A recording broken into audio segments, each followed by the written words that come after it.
In my series on budget hunting rifles, I've decided to include one last gun.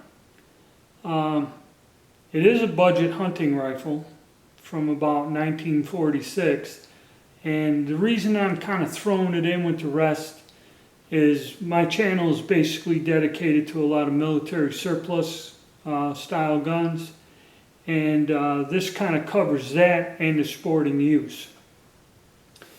What I have is a Mauser KAR 98 that was sporterized by a gunsmith, and it was a standard thing that was done back around 46, 47. The gun belonged to my grandfather. He got it from his brother-in-law, my great uncle, who brought it home from his service in World War II, and he didn't really hunt or anything, Uncle Matt. So he ended up giving the gun to my grandfather, because my grandfather liked to hunt. And he sent it out and had, at the time, a typical professional gunsmith conversion of the KAR 98. Now I'll go over the different things that were done to this rifle, and you probably can find these fairly common, or one time you could find these guns. And from 1946, 47 until the early 1980s, my grandfather's health got to where he couldn't hunt anymore and didn't go out.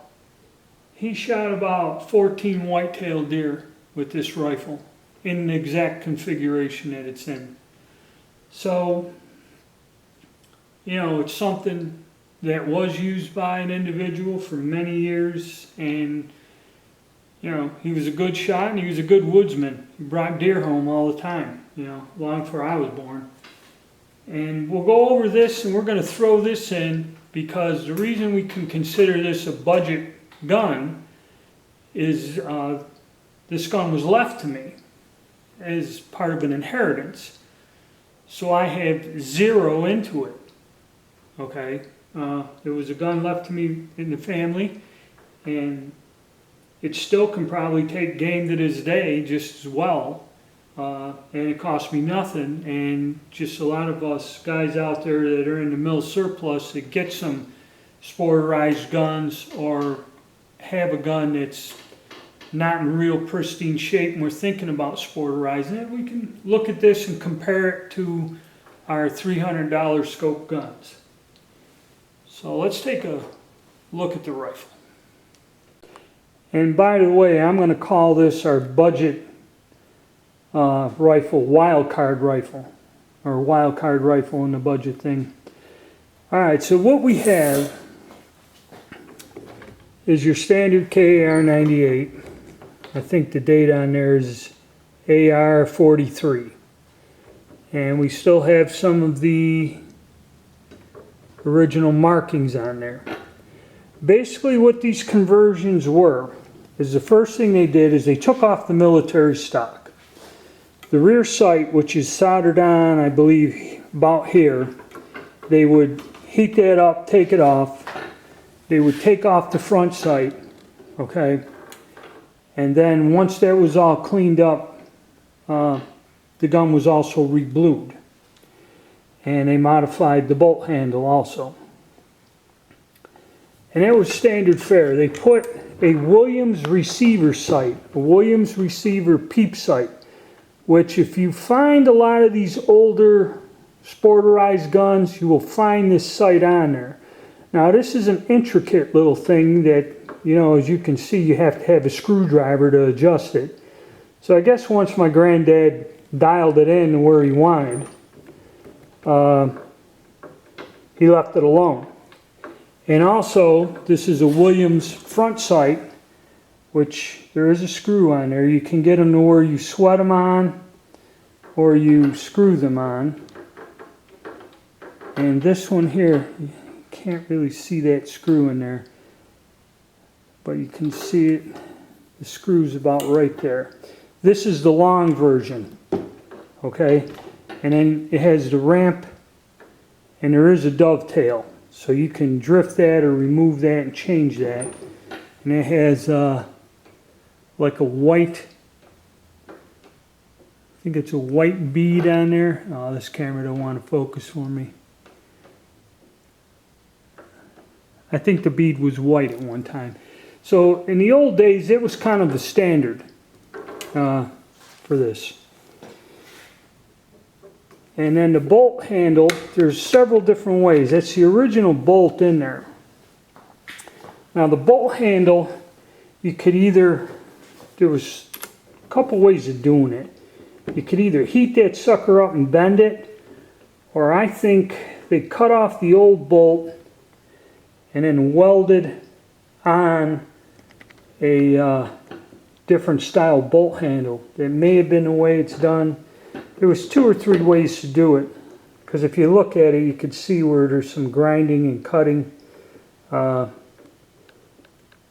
that was also done. And it is kind of set up, not quite for a scope, but the scope of the days, back in the old days, scope tubes were not that big in diameter, so mounting a scope on this may be problematic with a more modern scope. And it retains the Mauser safety and all that other stuff. And it still has the step barrel. Because if you go further, step military barrel, which you can still from Boyd's get stocks cut for a rifle like this that is inletted for the military step barrel. And the stock is just a basic plain sporter stock. You know, just a walnut stock. Comes up.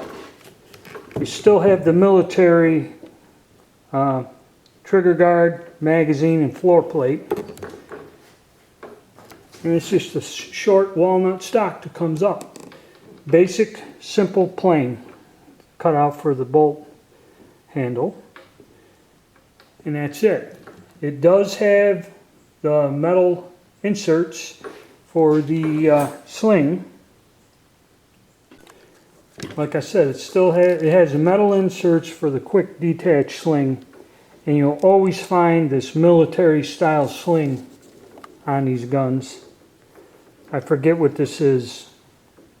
There's a nomenclature for this, but it's a standard sling, the leather slings that were issued like in World War II and that, and you can use this to where you can take that sling and quickly wrap it around, or where you can wrap it around your arm and target shoot with it or whatever. And that's what all them old GIs were trained with in the military. So you'll find a lot of the old soldiers will put that type of sling on there, and that's kind of predominant type of sling it was at that time. You know, there was no padded slings or soft slings or anything like that. But it does have the 2 points for the quick detach with the metal inserts inside there. And the gun is still in the original 8mm caliber. Years ago it was easy to find like 8mm, 7mm, 30-40 Krag. Nowadays it's difficult to find sporting ammo. I don't think there's any available. I can get some made by either Fiyoshi or PPU, and probably I'm going to have to order that and have it delivered. I don't think I can find it locally. Well, I haven't really looked either. But Winchester, Federal, and Remington, and for years my grandfather used Remington Core-Lock bullets, 180 grain bullets. That's all he ever used in this gun. Civilian ammo. He used that for like 30-40 years. All right, we'll take some closer looks at the gun. Okay, basically it is your standard military KR-98. This gun still has the original military safety, 3-position safety. Now, they do make a ton of aftermarket things. There is a 2-position low mount safety for a scope, which this can be easily replaced without too much problem. Okay, and like I said, it just just like the standard KR98, still has the bolt release lever where you get your bolt out. Now, like I said with the bolt handle, there's 2 or 3 different techniques to do that. You can either bend it by heating it, but I think this one you bought the low profile bolt, cut off the old handle, and then welded it on. And it's bent low enough, maybe you could get a scope on it. I was thinking about mounting a scope on it, and when my grandfather was alive talking about doing it, he always just kind of looked at me funny. But I've decided to leave the gun as is, in the condition it's in. I'm not going to mount a scope on it, so don't carry on. Now, like I said, after they took everything off, they re-blued the gun. Okay? They re-blued the gun. They attached this sight. Now, Williams still sells these sights. This is the long screw-on, long ramp sight. It's still available on their website. This insert isn't. They have high visibility fiber inserts that dovetail in there. And the only thing that I'm going to do to this gun that is not original is I've ordered the hood to go on here. Now, hunters usually don't like the sheet metal hood, but the reason I'm going to put it on is because in conjunction with this rear peep sight, it'll help me align my sight picture quickly. Now, the Williams receiver sight, and they're still made to this day, and they're also specific to the rifle. In other words, the same model as this would be for the KR98, and then they have one for the Type 99 Arisaka. I believe there's even just about any military rifle you get, but they're specific. The model is specific, and I believe because they machine the sight to attach, it's drilled and tapped. You can see it inside with 2 screws holds this sight block onto the side of the receiver. And if you look down in the receiver, you can see down in here, I don't know if you can see it, but you can see where that's been drilled and tapped on the side. And the little screws in that, you have your elevation, the little white lines, your elevation there, and on the top is a peep sight, and again multiple screws, and you can do your windage adjustment and so forth there. Now, this was considered a pretty precision sight, okay, and you can get a target version with knobs where this would have to be dialed in with a screwdriver, and I guess I did take it out and shoot it, and I don't know where my grandfather had it sighted in, because when you line her up, you could either just go where the dot's right at the bottom, and there's a lot of it is where you line the sight picture up. Okay, it's variable. It's something that you have wiggle room. And I guess however he did it or set these sights were on, because like I said, he did take a lot of deer with this gun, so he knew how to shoot it. He knew how to use these sights just as good as the scope. And you have to remember, he's never taken more than a 150-yard shot. Okay, that's another thing. We're not shooting a long distance. We're not taking a 400 or 500-yard shot with this gun either. Okay, and still has the markings on there. Mauser 98.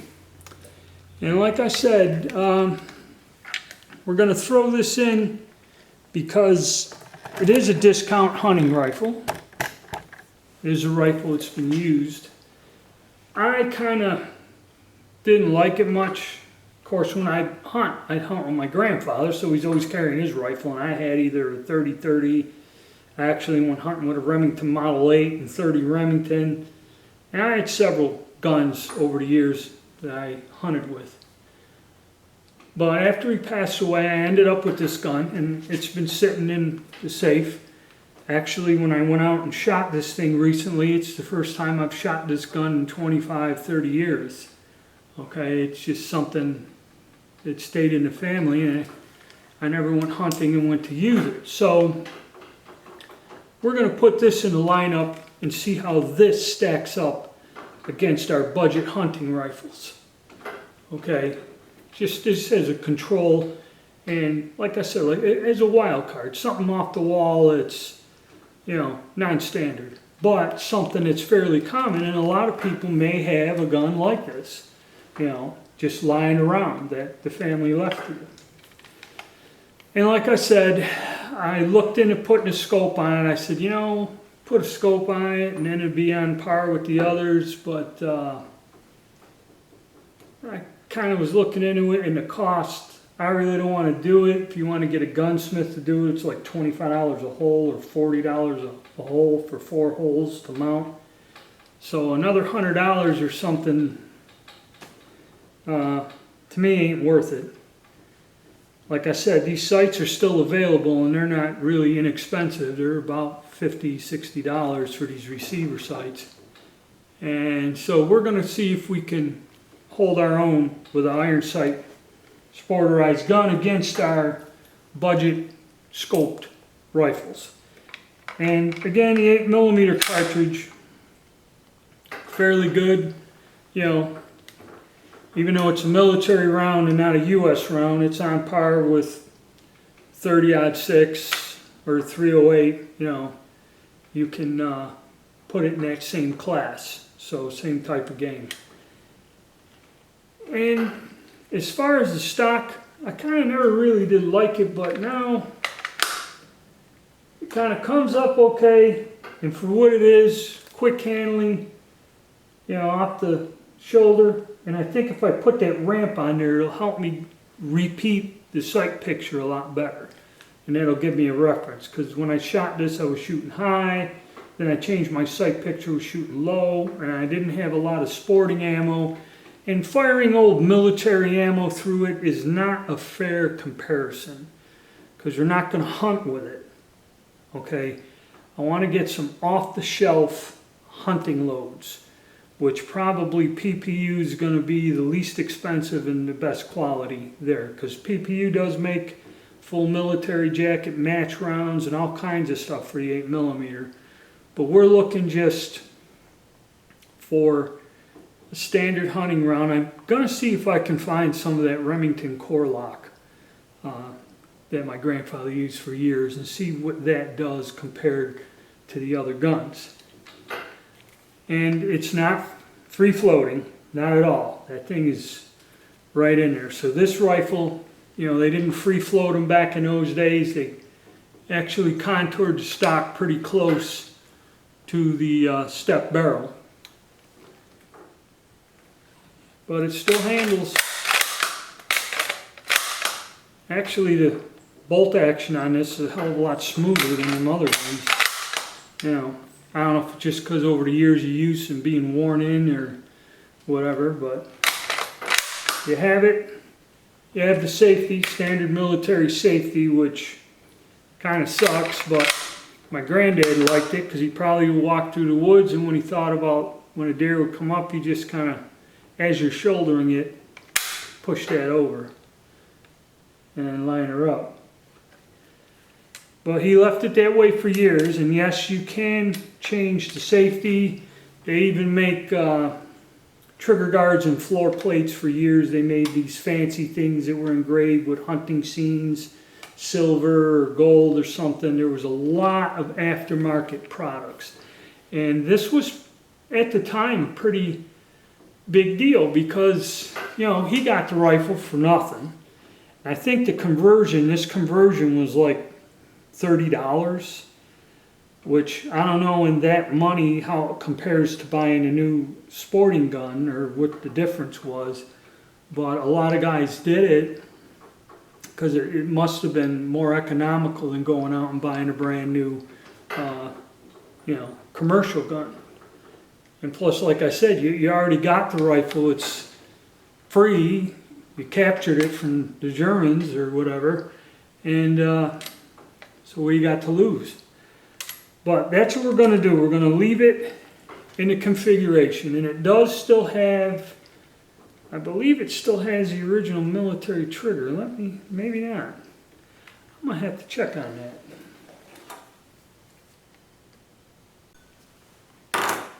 Okay, I got it apart, and I was looking at the trigger.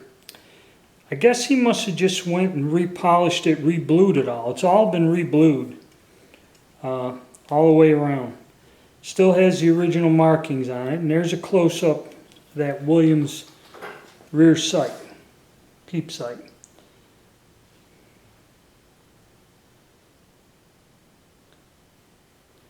And like you can see, it's very well made. Half dozen or so screws in there. Now, as for the trigger, you can get adjustable triggers that'll drop into these guns. Okay? And this one here looks like the original military trigger is still in there. It's just the guy repolished it. But if you look down there, there seems to be a shim, like a brass shim, inside the trigger itself. You can see that, this here. I never noticed that. Okay, and then what it is it must smooth out the trigger pull, which isn't too terrible, but it's not as light as the other guns. So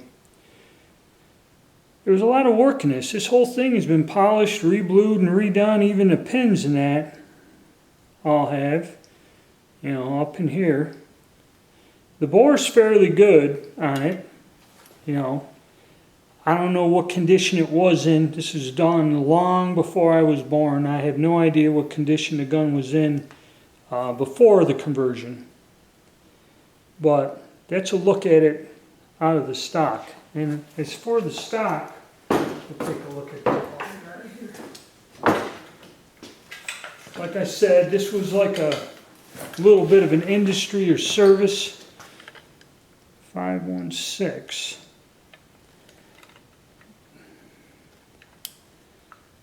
Okay, it has just a regular butt plate in it, but it does have a serial number stamped on the inside, which is unusual. I don't know if there was a part number or what down in there. 516, which is not onto the gun. You can see where the front sling post was put in. And kind of carved out the stock there a little rough. Maybe glass bedding this may be an option if I'm going to keep this. I always wanted to change this stock for something a little bit different than just this plain stock, you know, like a thumb hole. I was thinking of putting a thumb hole stock on there or something. And over the years I thought about doing something with this gun. But now I think I'm going to keep it as is. And as you see, it has to be modified for where that Williams sight comes in. So if you do get another stock, you'll probably have to fit it somehow to this action and sight. So we're going to take this out and compare it to our discount sporters. Okay, so I hope some of you guys out there that ended up with a piece like this will watch, and we'll see how it runs head to head with our discount scoped rifles. See if this old timer and the old configuration is good out to 200 yards. So that's it.